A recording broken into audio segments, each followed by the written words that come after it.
up, YouTube? It's your boy Blue Bill back with another video.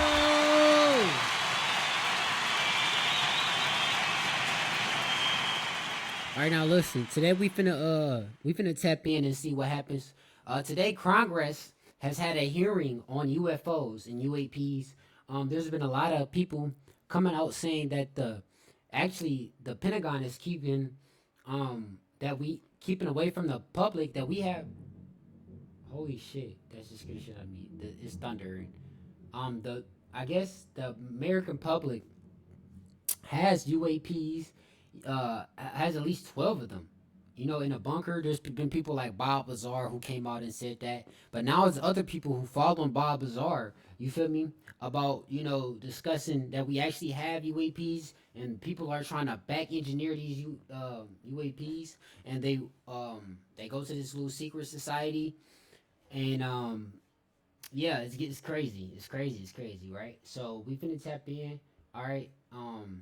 Apparently there's like 3 people who either come encountered or believe that there are UFOs who are now being held in front of a jury to see if we can get the truth from these people. All right. And when you reported your experiences with a UAP, did any of you face any repercussions with your superiors, yes or no? No. No. I've actually never seen anything personally, believe it or not. So. All right. And then do you believe there's an active disinformation? So they didn't face any repercussions from, you know, seeing a UAP or, you know, whatever. Campaign within our government to deny existence of UAPs, yes or no? I don't have an answer to that. As previously stated publicly, yes. Existence of UAPs. An active disinformation campaign within our government to deny existence of UAPs, yes or no? I don't have an answer to that. As previously stated publicly, yes. Thank you. Wow, so this guy, Mr. Grush, he has not seen UAPs, all right? Apparently that's just from what I know. You know, he just said that. But he still says that he believes that the U.S. government has systems in place that is keeping away the truth from the public, you know? Previously with like Project Blue Book, yes, but currently I don't speak for the United States government. Okay, thank you.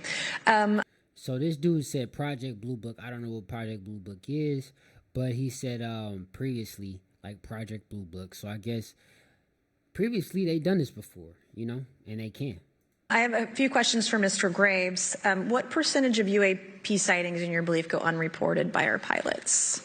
This is an approximation based off of my personal experience speaking with a number of pilots, but I would estimate we're somewhere near 5% reporting, perhaps. So like 95% basically don't report seeing UAPs? That's just my personal estimate. In the incident off Virginia Beach, do you believe the Navy took the danger to your aircraft seriously after it was reported? Absolutely. A few questions for Mr. Favor. As an expert naval aviator, have you ever seen an object that looked and moved like the Tic Tac UAP? No. Did the Tic Tac UAP move in such a way that defied the laws of physics? The way we understand them, yes. Many dismiss UAP reports as classified weapons testing by our own government, but in your experience as a pilot, does our government typically test advanced weapon systems right next to multi-million-dollar jets without informing our pilots? No, we have test ranges for that.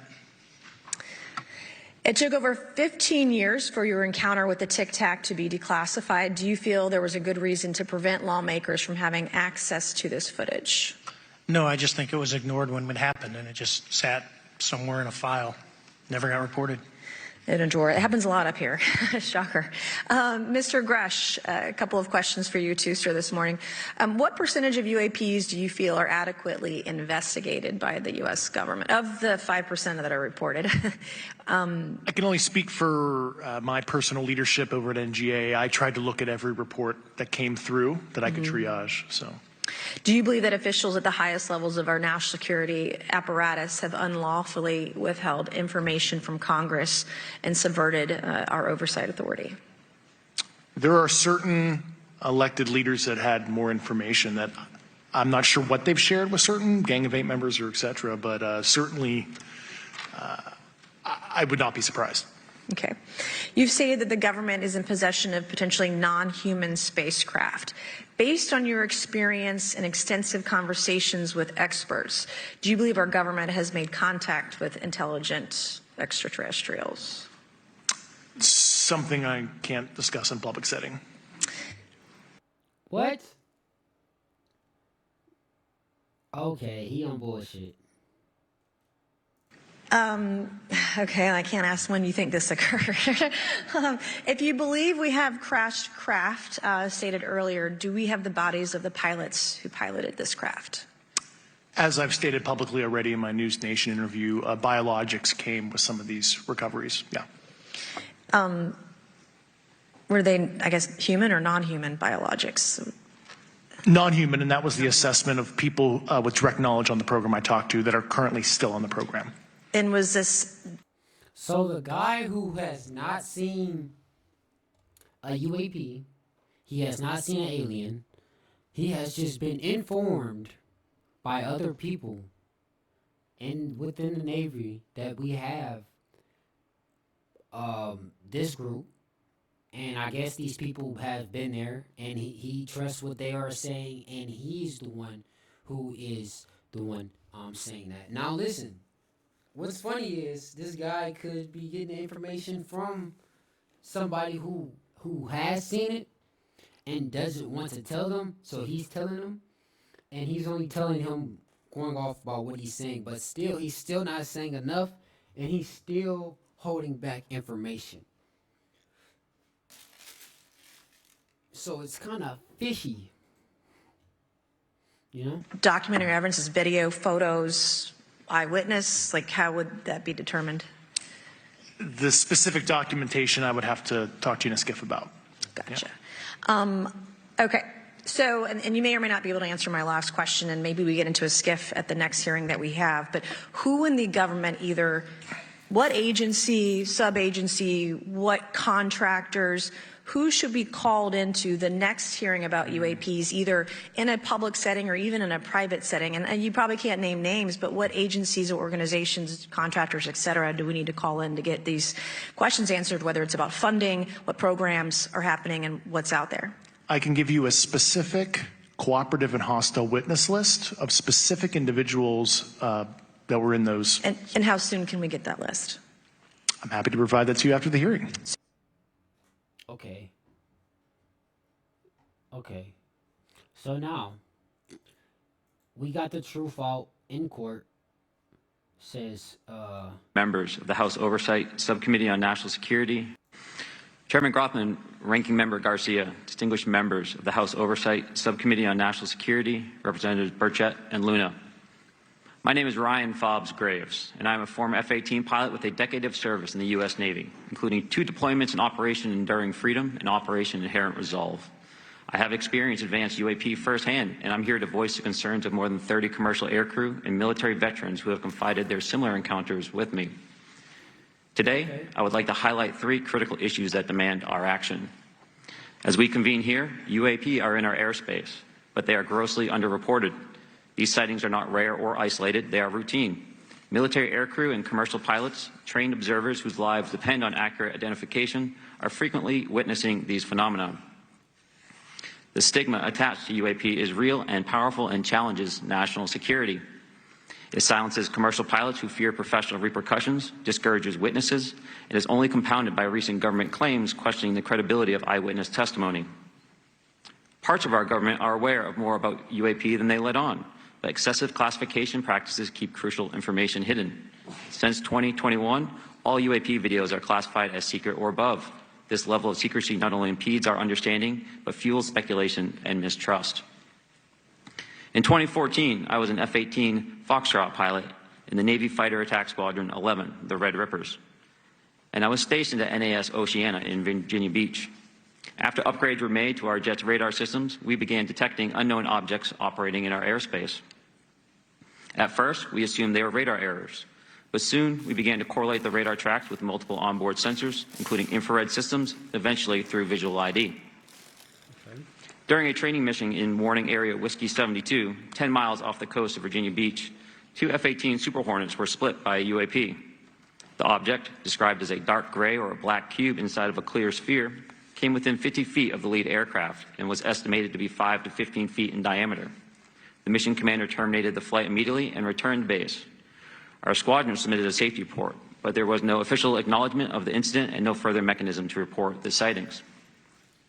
Soon, these encounters became so frequent that aircrew would discuss the risk of UAP as part of their regular pre-flight briefs. Recognizing the need for action and answers, I founded Americans for Safe Aerospace. The organization has since become a haven for UAP witnesses who were previously unspoken due to the absence of a safe intake process. More than 30 witnesses have come forward, and almost 5,000 Americans have joined us in the fight for transparency at safeaerospace.org. The majority of witnesses are commercial pilots at major airlines. Often, they are veterans with decades of flying experience. Pilots are reporting UAP at altitudes that appear above them at 40,000 feet, potentially in low Earth orbit or in the gray zone below the Kármán line, making inexplainable maneuvers like right-hand turns and retrograde orbits or J-hooks. Sometimes these reports are reoccurring, with numerous recent sightings north of Hawaii and in the North Atlantic. Other veterans are also coming forward to us regarding UAP encounters in our airspace and oceans. The most compelling involve observations of UAP by multiple witnesses and sensor systems. I believe these accounts are only scratching the surface, and more will share their experiences once it is safe to do so. In closing, I recognize the skepticism surrounding this topic. If everyone could see the sensor and video data I witnessed, our national conversation would change. I urge us to put aside stigma and address the security and safety issue this topic represents. If UAP are foreign drones, it is an urgent national security problem. If it is something else, it is an issue for science. In either case, unidentified objects are concerned for flight safety. The American people deserve to know what is happening in our skies. It is long overdue. Thank you. Facts. Several months ago, my office received a protected disclosure from Eglin Air Force Base indicating that there was a UAP incident that required my attention. I sought a briefing regarding that episode and brought with me Congressman Burchett and Congresswoman Luna. We asked to Military veterans who say they have firsthand accounts of UFOs will testify this morning amid questions over whether the government is hiding extraterrestrial information from the public. Air Force officer David Grush is one of the witnesses. He says he became a whistleblower following concerning reports from multiple esteemed and credentialed current and former military and intel community individuals that the U.S. government is operating with secrecy above congressional oversight with regards to UAPs. UAPs are what you and I refer to as UFOs. Congressman Tim Burchett is going to be in the hearing today and joins us now. Congressman, let us start with what I call the existential question. By the end of today's hearing, will we know if we are alone in this universe? Well, that's a good question. What the committee won't be, we're not going to bring in a UFO or a little saucer or a little green man. What we've got is three patriotic Americans who have come forth at great risk of their own, and their credentials are beyond reproach. I think we will. I think these gentlemen will lay out a pretty good case for that. You know, there's a Okay, so bit of to all of the flight crew. Our signature, as long as we were not afforded access to all of the flight crew. And initially, we were not afforded access to images and to radar. Thereafter, we had a bit of a discussion about how authorities flow in the United States of America, and we did see the image. And we did meet with one member of the flight crew who took the image. The image was of something that I am not able to attach to any human capability, either from the United States or from any of our adversaries. And I'm So, I guess this is what happened today. And I don't know, man. What y'all think, bro? I think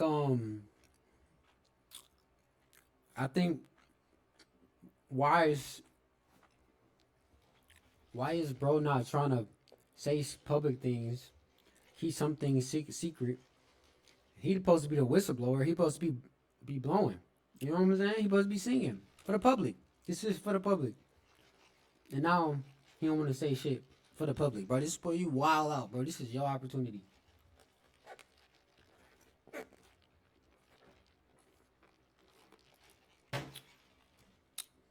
I don't know, bro. I don't know, bro. Hopefully, I don't know, we can find something else out, because honestly, I feel like they just resaid what they said. And he did not answer a question. So that kind of pissed me off. So alright guys. It's your boy Blue Bill. And I'm gonna tap in with y'all. If I find something else, if something else happen, you feel me? I'm gonna tap in. Alright.